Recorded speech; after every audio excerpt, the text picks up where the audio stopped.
students, how are you? I hope you all are very fine. Children, today we are going to start chapter 5 of your civics book, and the title of the chapter is Judiciary. This is the unit 3. A glance at the newspaper provides you a glimpse of the range of work done by the courts in this country.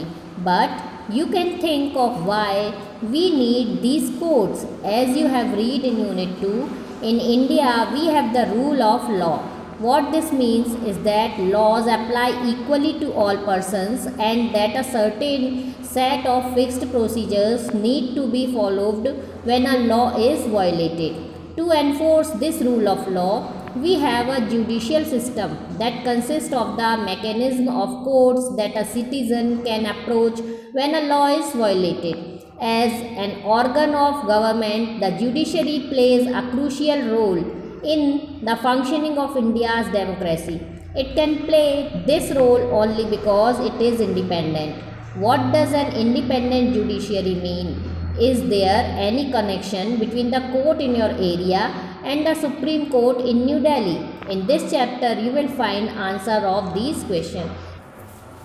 Children, आपने देखा होगा, newspaper में पढ़ा होगा कि हमारे देश में कोर्ट्स हैं, वो काम करते हैं।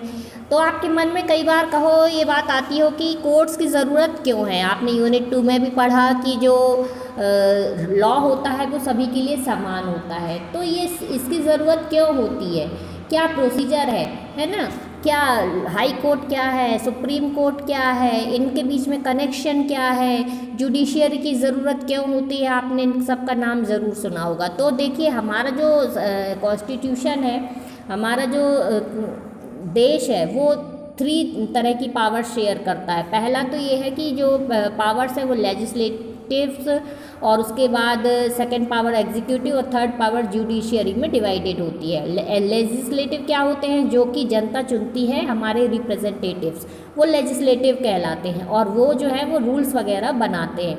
उसके बाद एग्जीक्यूटिव का काम क्या होता है, वो गवर्नमेंट एम्प्लॉयज़ होते हैं और उनका काम होता है उन रूल्स को अप्लाई करवाना, उनको लागू करवा के उनको फॉलो करवाना। उसके बाद जुडिशरी का काम क्या है, यदि कहीं भी डिस्प्यूट्स हो रहा है, चाहे वो किसी कानून को लेके हो या मतलब कानून का कहीं भी उल्लंघन हो रहा हो, या कोई दो पक्ष या एक पक्ष दूसरे पक्ष से असंतुष्ट हो, तो उसे संतुष्टि के लिए न्याय चाहिए होता है। तो वो कहाँ से मिलता है, कोर्ट्स के द्वारा मिलता है। तो इसीलिए लॉ की, कोर्ट की, इस सब की बहुत ज़रूरत होती है। तो हम इस चैप्टर में बहुत सारे क्वेश्चंस हैं कि क्या हाई कोर्ट है, क्या जुडिशरी है, और दिल्ली के सुप्रीम कोर्ट और हाई कोर्ट में क्या कनेक्शंस है, ये सारी चीज़ों के आंसर्स को हम इस चैप्टर में फाइंड करते हैं। तो what is the role of judiciary, सबसे पहला क्वेश्चन ये है कि क्या रोल है जुडिशरी का। So courts take decision on a very large number of issues.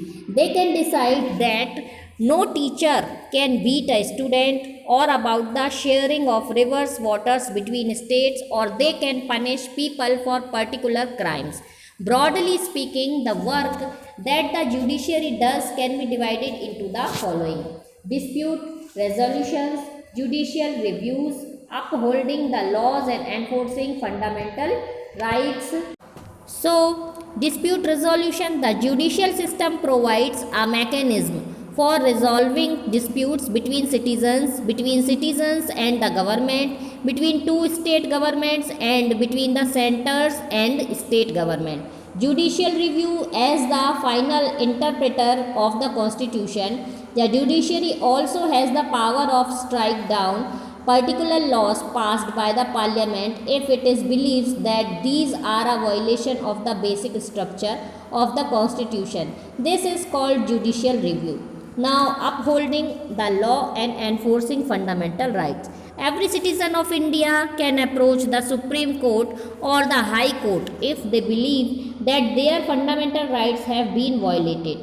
For example, in the class 7th book, you read about Hakim Sheikh, an agriculture laborer who fell from a running train and injured himself, and whose condition got worse because several hospitals refused to admit him.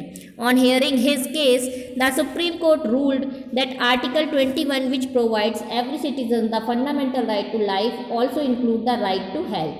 It therefore directed the West Bengal government to pay him compensation for the loss suffered as well as to come up with a blueprint for primary health care with particular reference to treatment of patient during an emergency.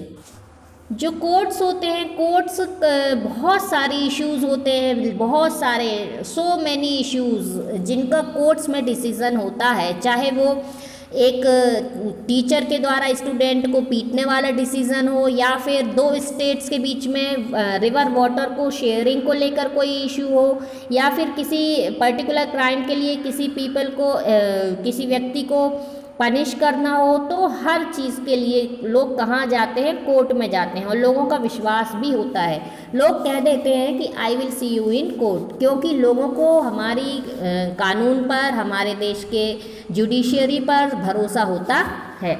अब वो काम कैसे करते हैं, तो देखिए disputes resolution. सबसे पहले तो जो जुडिशियल सिस्टम होता है वो क्या करता है, सिटीजन्स के बीच में यदि कोई डिस्प्यूट्स है, यदि कोई उनके बीच में कोई गंभीर समस्याएं हैं और लोग एक दूसरे से सेटिस्फाई नहीं है, तो उसका जो डिसीज़न है वो कोर्ट में होता है। इसके साथ साथ यदि सिटीजन्स के बीच में और गवर्नमेंट के बीच में कोई डिस्प्यूट्स हों, कोई विवाद हो, तो उनका भी सॉल्यूशन जो है वो गवर्नमेंट के कोर्ट्स में होता है। और दो स्टेट्स गवर्नमेंट्स हैं, मान लीजिए स्टेट गवर्नमेंट और सेंट्रल गवर्नमेंट, उनके बीच में यदि कोई इशू है तो उसका भी सॉल्यूशन कहाँ पर होता है, कोर्ट्स में होता है। अब जुडिशियल रिव्यू में क्या होता है, हमारे जो कोर्ट्स होते हैं उनके पास कॉन्स्टिट्यूशन को एक्सप्लेन करने का, उनको रिव्यू करने का, उनमें सुधार लाने का पूरा अधिकार होता है। यदि वो कोई भी कानून को ला भी सकते हैं, उसके लिए गवर्नमेंट्स को आदेश भी कर सकते हैं। और यदि जो लेजिस्लेटिव हमारे जो होते हैं वो यदि कोई कानून बना रहे हैं और वहाँ पर भी सुधार की आवश्यकता होती है, तो वो भी आदेश वो भी अधिकार सुप्रीम कोर्ट के पास हैं कि वो उनको भी सुधार सकते हैं या उनको भी कैंसिल कर सकते हैं। तो एक तरह से कहा जाए कि कोर्ट्स जो होते हैं उनके पास भी पावर्स होते हैं हमारे कॉन्स्टिट्यूशन को बाकायदा उनकी सुरक्षा हो, ताकि लोग उन अपने अधिकारों के प्रति अपने अधिकारों का उपयोग कर पाएँ। Upholding the law and enforcing fundamental rights. अब देखिए इसमें क्या है, सुप्रीम कोर्ट और हाई कोर्ट जो है, हर सिटीज़न जो है उसको अधिकार है कि वो हाई कोर्ट में जा सकता है और फिर सुप्रीम कोर्ट में जा सकता है। हमारे जो राइट्स हैं, हमारे जो अधिकार हैं, फंडामेंटल राइट्स हैं, वो कहाँ पर है, हमारे कॉन्स्टिट्यूशन में निहित हैं, और उनकी देखभाल करने का काम किसका है, कोर्ट्स का काम है। तो ये जो है, ये जो कोर्ट है, ये इसके पास अधिकार होते हैं कि वो किसी भी गवर्नमेंट को भी आदेश दे सकती है कि वो ऐसे काम करे जिससे कि जनता के हित में हों। तो चिल्ड्रन यहाँ देखिए, आप देख सकते हैं कि सुप्रीम कोर्ट ऑफ इंडिया की पिक दी हुई है, आप इसे अच्छे से देख सकते हैं। यहाँ पर देखिए बहुत इंपॉर्टेंट चीज़ दी गई है कि the supreme court was established on 26 January 1950, the day India became a republic. 26 जनवरी 1950 को हमारे सुप्रीम कोर्ट की स्थापना हुई और उस दिन हमारा देश भी रिपब्लिक बना। Like a predecessor, the Federal Court of India 1937 to 1949, it was earlier located in the Chamber of Prince in the Parliament House. It moved to its present building on Mathura Road in New Delhi in 1958. Children, ये आपको मालूम होना चाहिए कि हमारा supreme court कहाँ पर है और कब इसकी स्थापना हुई, तो यहाँ पर दिया हुआ है। चिल्ड्रन, इसके बाद टॉपिक आता है what is an independent judiciary. अब आपके दिमाग में क्वेश्चन आ रहा होगा कि ज़रूरी है कि जो कोर्ट में जो काम हो रहा हो उसमें कोई पार्शियलिटी ना हो रही हो, उसमें कोई किसी के साथ पक्षपात ना हो रहा हो। तो उसके बारे में हम नेक्स्ट वीडियो में पढ़ेंगे कि क्या है फ्री जुडिशरी। ओके।